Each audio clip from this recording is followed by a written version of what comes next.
Coach Laney here with Steel Strength Training. I'm the nutrition specialist here at Steel, and today we're going to be talking and analyzing a blog that I wrote, which is on, is the vegan diet good? What do we do with the vegan diet? Do we follow it? What do we think about it? So let's get into it. All right, first we're going to talk about what is the vegan diet, okay? The vegan diet is not using any animal product whatsoever. That includes meat, that includes dairy, that includes honey, that includes dairy.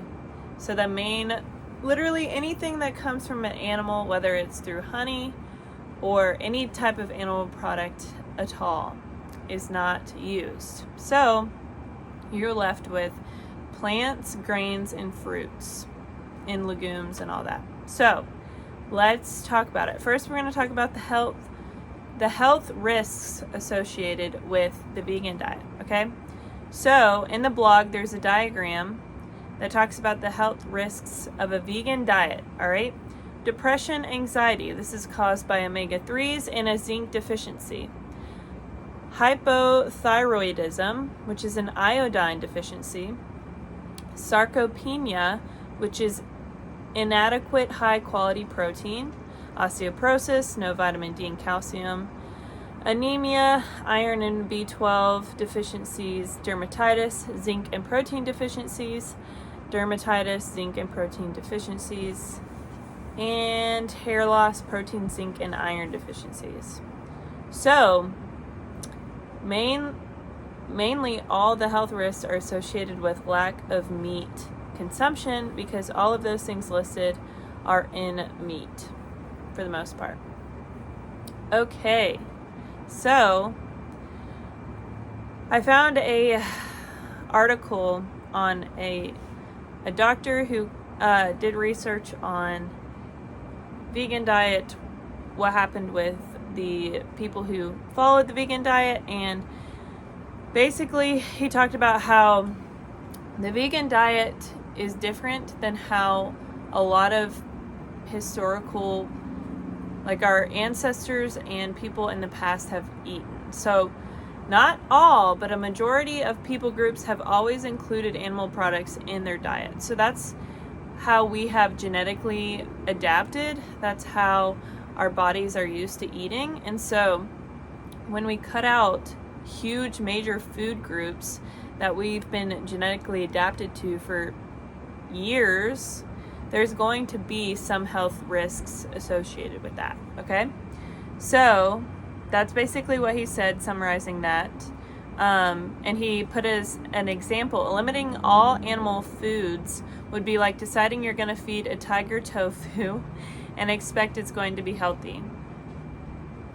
If you want an organism to thrive, you should feed it the diet for which it has been genetically adapted to via evolution, which in our beliefs at Steel, that is microevolution, down through the ages.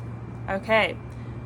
He also says if you're eating a strict vegan diet, it is very difficult to supplement enough of all the nutrients and high quality protein that you need to be strong and healthy.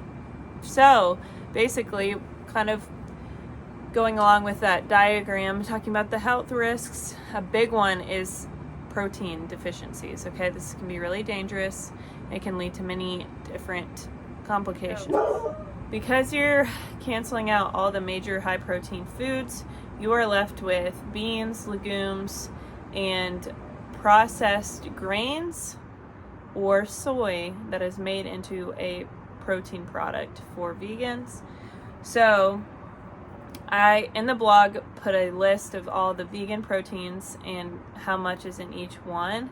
And most natural vegan proteins have around 6 to 8 grams of protein per serving, which is not a lot compared to meat and dairy, especially meat. There's going to be a lot more protein per serving. So you run into that. You're having to eat a ton of legumes, beans, in order to get enough protein in your diet. Because what we recommend at Steel, and a lot of people recommend today, is 100 grams of protein for a woman on average, and like 150 for a man, depending on who it is, generally. So it's going to be really hard to get that much protein. So it's going to be really hard to build muscle. This O'Keefe said, if you're doing it for your health, there is no substitute for eating natural whole foods. You're better off eating wholesome animal foods that are not overcooked and or highly processed. Understanding this is vitally important for your health. Okay, so he's obviously not for the vegan diet.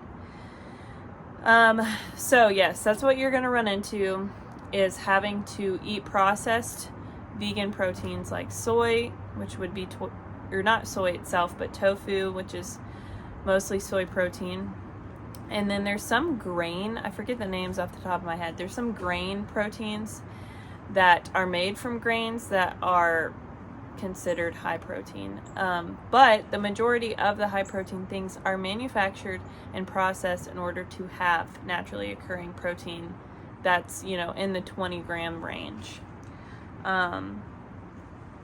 So it can be done. I know a couple vegans at Steel, and they thrive on the vegan diet. They're getting enough protein, they're building muscle. It is way harder doing the vegan diet to get enough protein, but it can be done, and we're going to talk about more of that later.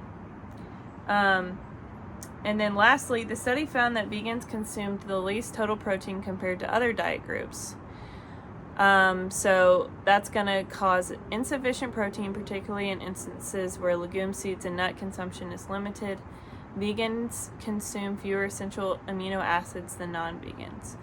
Plant proteins are less digestible, 50 to 70%, than animal proteins, and food processing methods like heating may further reduce digestibility. So, according to O'Keefe, he's saying that digestibility is decreased with plant foods, which is interesting because I've heard the argument the other way, but that's what he's arguing, is that plant proteins are less digestible.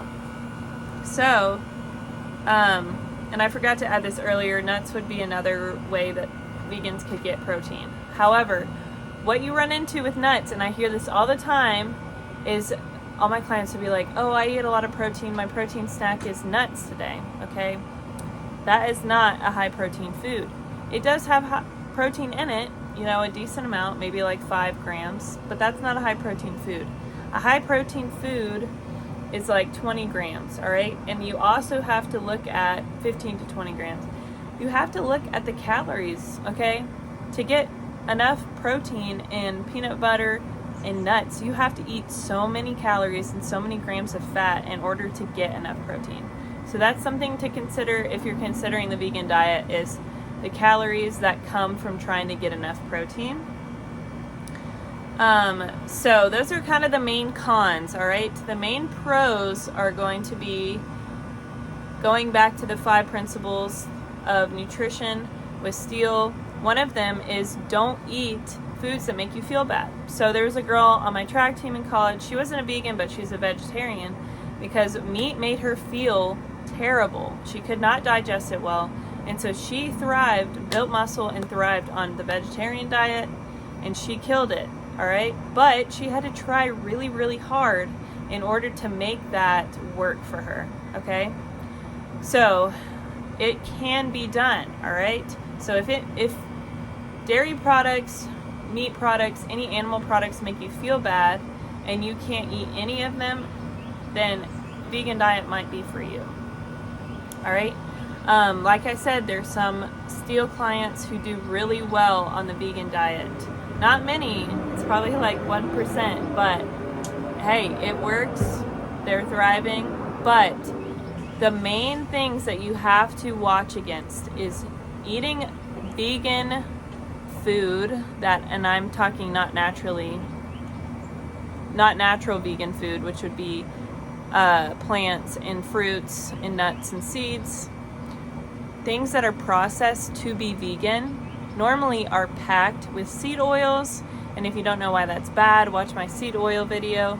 They're packed with processed ingredients to make up for the lack of taste when you take out cheese or something like that. So that's something to keep in mind, is sometimes vegetarian meats, especially like Impossible burgers, are really packed with a lot of not great things. very processed. So be very watchful for that.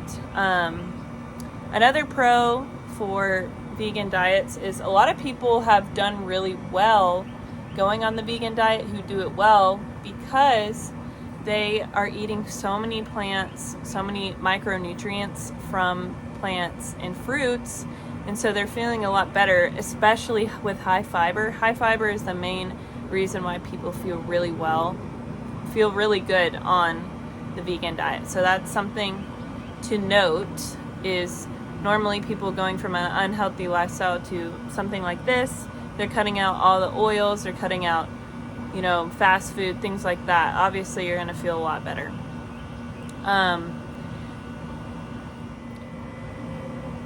So, my general census is not that the vegan diet can never work. My main thing that I want y'all to get from this is that the vegan diet is not my first recommendation, but there are cases when it makes sense to do so. So, basically take all of this with a grain of salt, because I have seen it be done well, but it's going to take effort. If you're someone who does not make much effort in their meals and planning ahead of time, the vegan diet is not for you. Okay, it takes a lot of planning. It takes a lot of research to know, hey, I'm missing, all these major vitamins by cutting out animal products, so I got to get them from other places. I got to supplement. I got to do all these things in order to not be deficient in something that's going to harm your health. So that's my main warning. If you're going to do it, make sure you talk to a nutritionist, dietitian, or someone who knows what they're talking about, because we do not need people to be deficient on major vitamins that impact their health in many ways. So I would definitely read my blog. That's going to have more information and links on there. It's on the Steel Strength Training website, and there'll be a couple posts going along with it. So I hope y'all enjoyed this video. Give it a thumbs up and subscribe. I hope to see y'all in the gym soon.